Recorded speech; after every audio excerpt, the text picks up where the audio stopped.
We had 26.64% of people show up. If you're like, what does that number mean in context? Industry average is 18% for a free event. So we did pretty well. 44 calls booked before, 36 after, 80 calls booked total for Success Call. Legends. And then we've had our best month ever in January. We broke it down over 3 days and it was really cool. And our intention really going into this was, of course, because we wanted to create more impact, help more people, help coaches get leads, because it's the number one issue we see for coaches.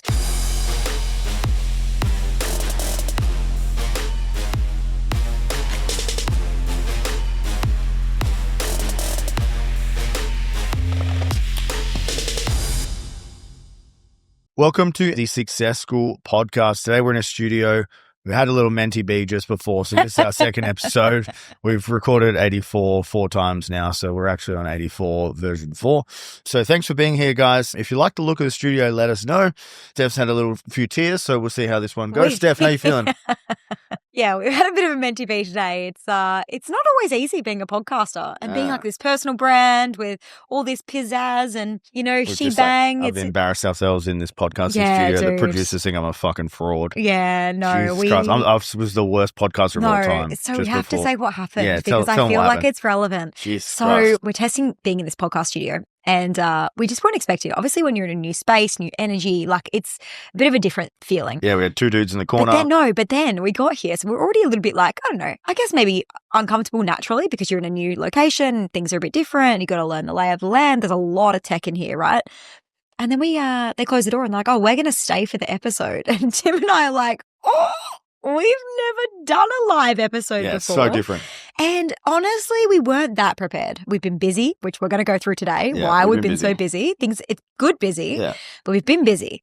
So we probably weren't as prepped as we should have been. So we just decided to kind of riff it. Anyway, worst episode ever. Throw it in the bin. And I think it was like 10 minutes. And the worst part about the episode was that it was being witnessed. Honestly, in my 250 podcast episodes in my life, that was the worst episode I've ever recorded.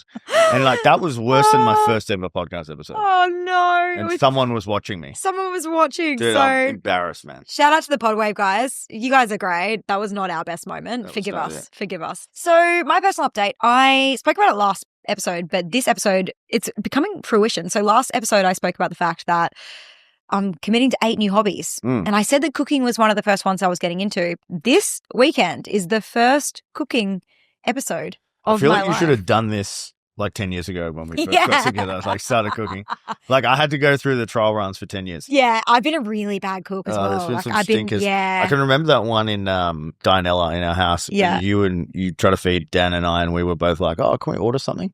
Yeah, it was so bad. I'm not a cook. I have not been a good cook up until recently. Anyway, tell us about it. Sorry, I am doing barbecue classes on Saturday, which is hilarious because I think if you're watching this podcast and you're seeing me, I don't look like someone who would fang out a tong to throw it on the barbie. But here I am. What would that someone look like? I don't know. I feel like less feminine. Yeah. More, I feel like I'm going to be the only woman at this event. That's basically what I'm saying. Really? Yeah. You think it's going to be they're very dude heavy. I think it's just going to be hot chicks like you. No. And just with their... What are we talking about today, Tim? We are talking about how we got 964 people registered for our workshop. A round of applause. Let's go. Let's fucking go. That might sound like a lot or it might not sound like a lot. Either way, we're going to give you guys some value bombs today. So results on that, guys. So you're like, what does that even turn into in the business? Did they even do well? Did they help some people? Yes, we did. We had 26.64% of people show up. If you're like, what does that number mean in context? Industry average is 18% show rate for a free event. So we did pretty well. 44 calls booked before, 36 after, 80 calls booked total for Success Call. Legends. And then we've had our best month ever in January. LFG, let's fucking go. We are so bad at celebrating. We are so bad. So bad at celebrating. I think Steph bopped me twice. That was it. So that's how we do it in our house. She gives me a bop. A bop? We go wedding ring to wedding ring. And then that's kind of over. Yeah, we don't celebrate. I think we maybe went out for dinner, but just to our local. It wasn't even a thing. But let's wind it all the way back. Okay. Because you just shouted a heap of numbers down the line, on the line, which I love. But what do we do? What was this workshop? What do we do? Let's go back to the beginning. Yeah. What was the workshop? It's your workshop. Well, you tell It us. was my Well, yeah, workshop. well, It was, well, our workshop. It was Yeah. our workshop. But we said it was a challenge, but we found out that our audience don't relate to the word challenge. So we Yeah. called it a 3-day workshop. I think it's a fitness challenge, and Yeah, they're like, yeah, fuck yeah. no. I don't think people really want to be challenged all the time, you know? Yeah. So it kind of makes sense. Life's And challenging conscious, enough. yeah, correct. Conscious of how you guys use language, you know? We did a 3-day live workshop and it was about lead generation. It was called Coach Lead Gen Machine. It was helping coaches to generate or to build a system that would generate 1,000 leads a month pretty passively and effortlessly. And we broke it down over 3 days and it was really cool. And our intention really going into this was, of course, because we wanted to create more impact, help more people, help coaches get leads, because it's the number one issue we see for coaches. But the second part of it was that obviously we would love to help more people in Success School and give them an opportunity to experience how we help our clients to do this. And so this year we've committed to 12 workshops, 12 live events online so that we can really test out and flesh out this process of running live events and providing impact and really just go all in on seeing if this live event thing is great for personal brand, recognition, growth, leads, sales, all the things. We just want to see how our year pans out when we do this. So that's the reason we decided to run it and that's what we ran. And I thought Tim told you, it went really well. Even though we don't celebrate. It went super well. I just want to touch on one thing, Steph, before we get into the questions that we have for each other that we've meticulously written in our notes. The big difference when we were presenting this, and we had tons of feedback on this, and we don't normally dive into the why on doing things in workshop. We're a bit more of like a what and a how. So we're doing this thing and here's how to do it and fucking go nuts, you know? But we spent a bit more time on the why. So we did why niche, why lead magnet, why ads, and I think it was really well received. Usually we just assume that everyone just knows why you need a niche, you know, or why you need a lead magnet or why you need to run ads. But it was quite eye-opening to me how much value people got from the why and us explaining the why. I was like, shit, this is just fucking common sense, you know? Yeah. But like it wasn't common sense because I think it allows you to tell more story and weave in a bit more context. It was good. It was a really helpful piece of advice. yeah, for sure. So Steph, how did we get those results? Okay, first of all, this started way, way, way before January. Like we started planning this event in November for the end of January. Yeah. So I think there's something to be said here for the fact that you have to know your customer cycles. And I mean, Lucy actually was the one that really alerted us to this when she signed up to our program. But there are seasons in your business, and if you've been running your business for a couple of years, you will start to see seasons where your customers buy and seasons where they don't. And January is a season where our customers buy. And so for us, it's really, am I allowed to talk about this? Yeah. Oh, yeah, cool. January for us is really a season Sorry, where I'm not trying to make faces. You made a face. I was like, oh. January is a season for us where our customers buy. And so we know that notoriously December is not. In December, we decided like we could run a heap of campaigns and push a heap of people into a program and get them on sales calls and, you know, whatever, try and convince people they should be ready now and get deposits and all this shit that other business coaches do throughout December that we just opted out of. We're like, December is a bit of a play month for us. We just want to enjoy ourselves, whatever. And so we started planning this back in November and we got advice from everybody, literally so many people on how to do this. And we took all the bits of advice that felt good for us and made sense for us and we plotted it all together and we ran the numbers. I mean, like, most of it, we were like, nah, it's not us. Yeah. Yeah, we're like, that's cool for you, but that sounds way too hard. Someone was like, we do like a 5-week sales process. I was like, dude, fuck nope, no. And they too do an hard. event after and they get deposits and They do a pre-event. how can we do it as simple as possible, you know? Pre-events and post-events and this and that. And there's so many things. And we were just like, what's the easiest way?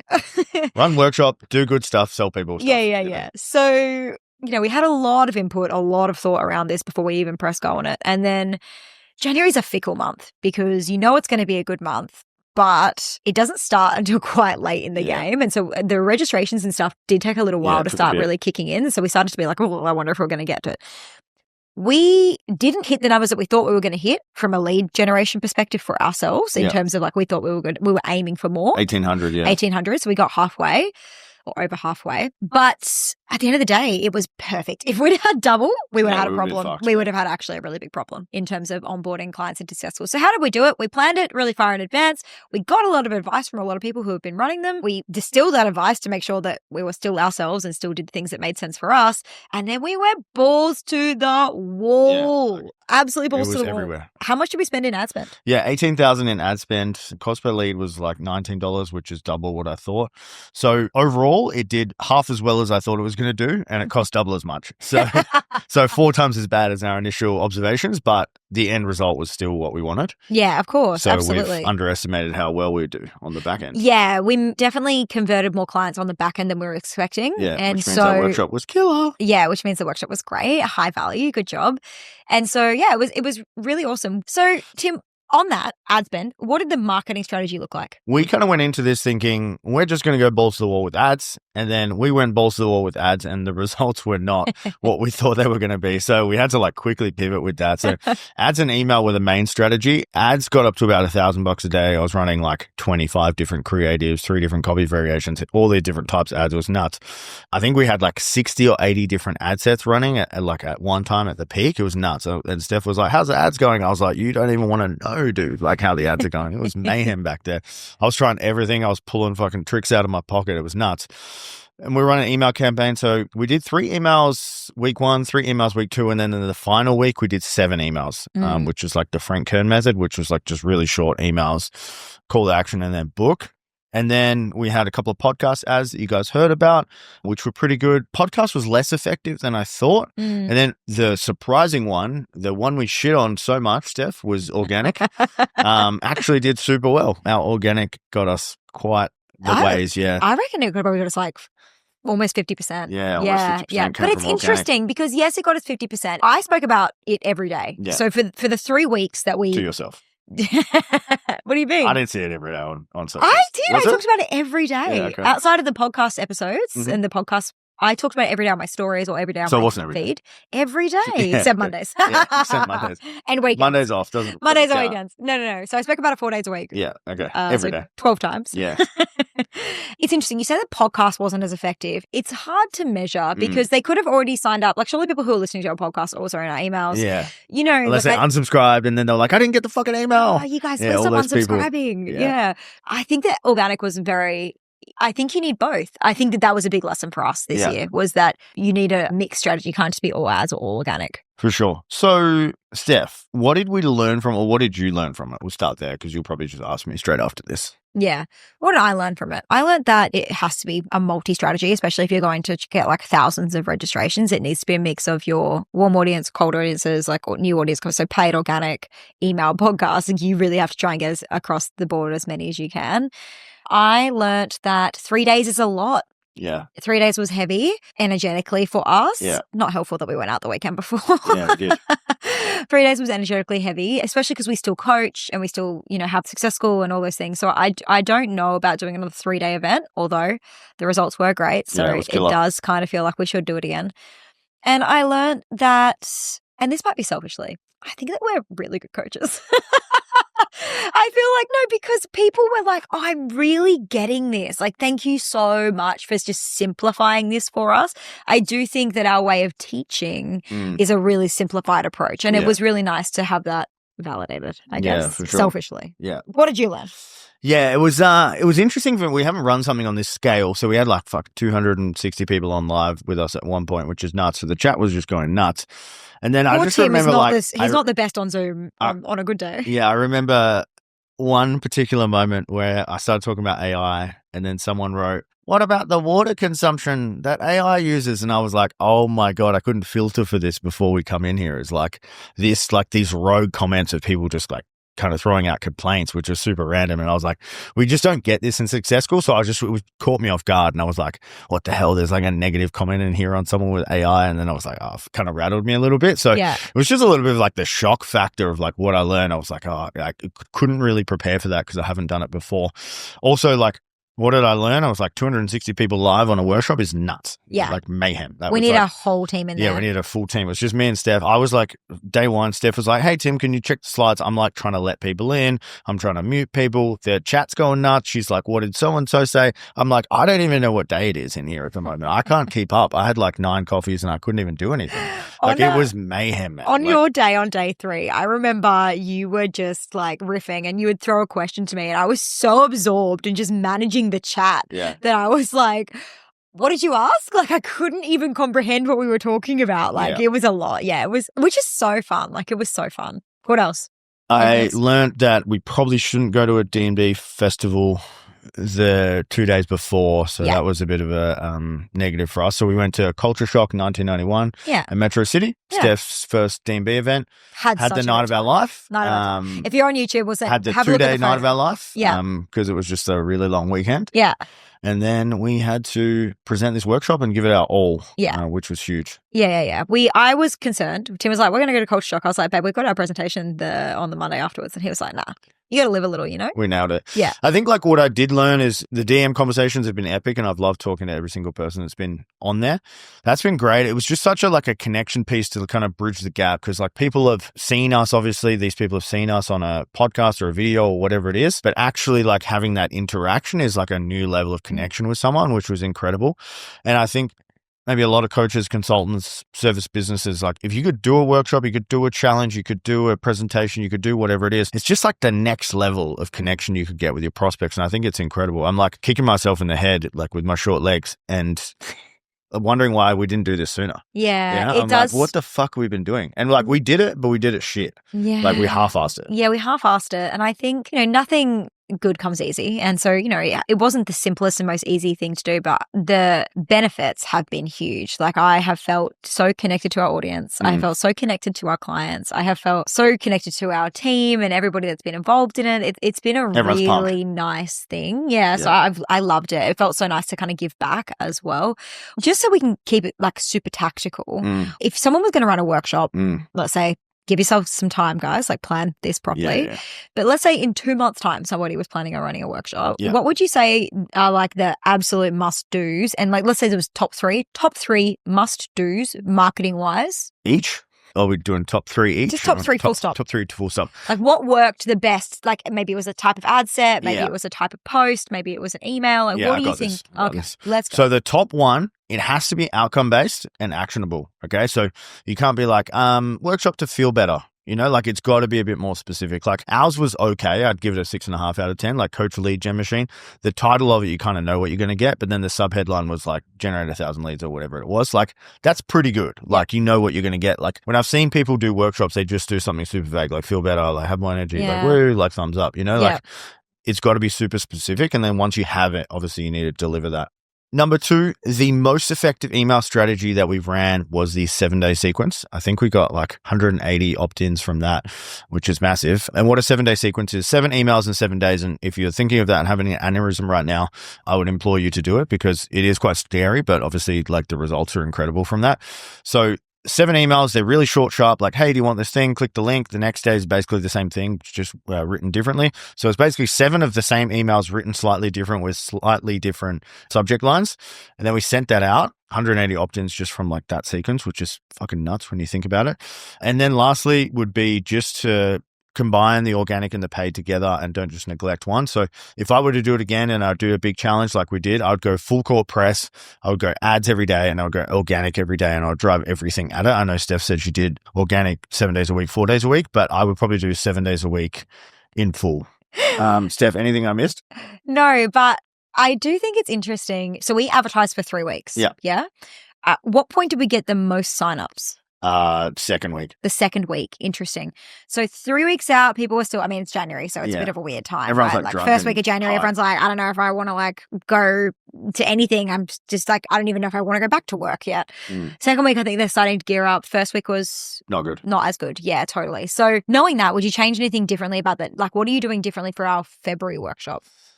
Yeah, we're just going to America for February. It's also not going well at the start. So ads in America, like I just assumed that 360 million people, all the entrepreneurs, fuck yeah, everyone's killing it. Like it's a prosperous time in America. We're going to kill this shit. Nah, man, they don't want anything to do with us.